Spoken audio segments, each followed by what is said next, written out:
Jane McCall and the Twilight Stacks. Chapter 12. The Book. The Pine Memorial Library was a large marble building on the same block as City Hall. It had a domed roof and gargoyles ringing the top. Pillars led up to an overhang which sheltered the front door. Nobody ever used that entrance, though. Instead, they used the small side door. Jane used to think it was odd, but no longer questioned it after years of habit. Her mom promised to pick her up in 2 hours and left to run her errands. That suited Jane just fine. Finding the stacks would go more easily without an adult scrutinizing her every move. Her mom already thought she was acting erratically. Jane would get hauled off to a loony bin if her mom caught wind of how she was about to behave. She walked straight past the front desk. The library had a small front lobby which was open to the computer lab. The children's section was in a room next to the lab, and the adult sections were on the second floor. Jane made a beeline for the staircase. While she'd spent most of her time in the kids' section, how much time? The question made the artery in her temple throb.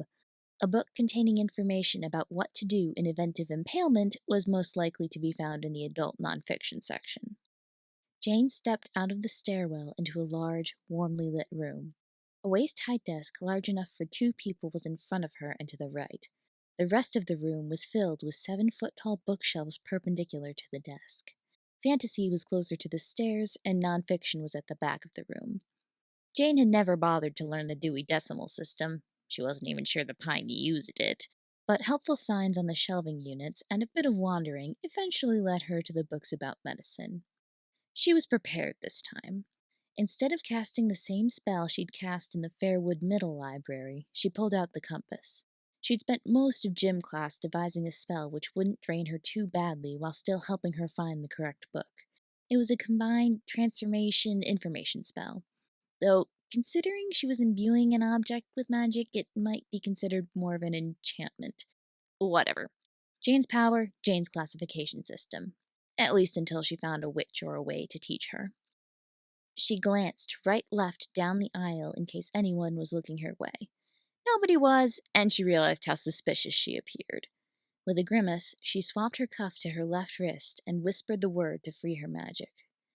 Jane shivered as warmth raced up her back and down her arm. The feeling faded quickly, and Jane was left with a hand stained midnight black.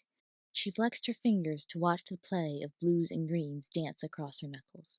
The iridescent beauty wasn't a sight she'd ever get used to. She formed a cage with her fingers and cradled the compass in the middle. Her marked hand acted as the roof of the enclosure. She closed her eyes and pictured the magic flowing out of her palm and into the compass. "Point this compass needle to the book which I seek for 60 seconds, she ordered. That should be long enough. It was the first time limit she'd put on a spell, but she'd needed an end condition.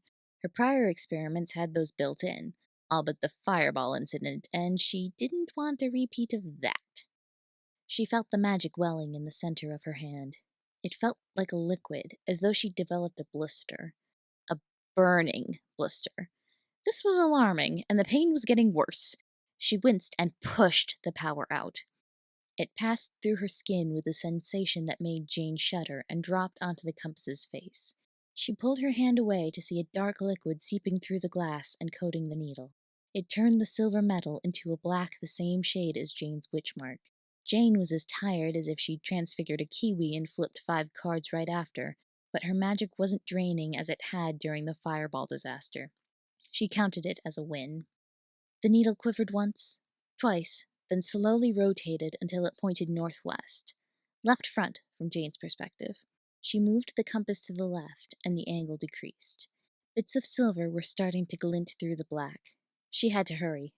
She followed the compass until it was pointing straight ahead.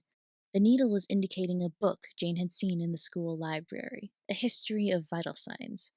That didn't make sense, and half the needle was silver now. Was the spell defective? She leaned in for a better look and saw the needle straining upwards against its housing. On a hunch, she rotated the compass until it was perpendicular to the ground.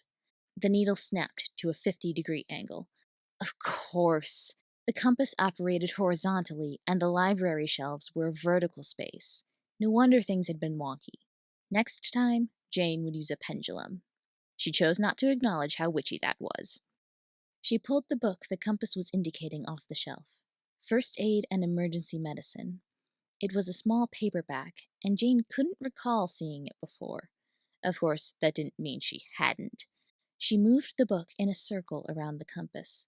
The needle pointed at it unerringly until the last of the black magic faded.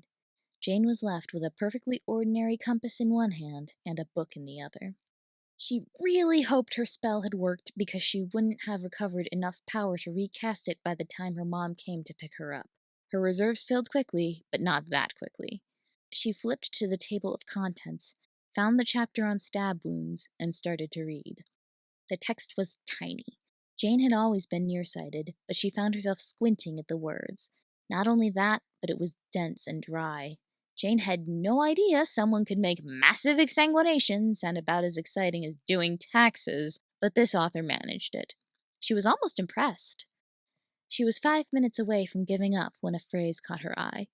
You must keep impaled objects in wounds. Pull them out and you'll bleed to death. This was it. This was the book she'd been seeking. Now what? Jane looked around, but nothing stood out. She shook her arm to try to get a reaction from her tattoo. No luck. The Twilight Stacks wasn't here.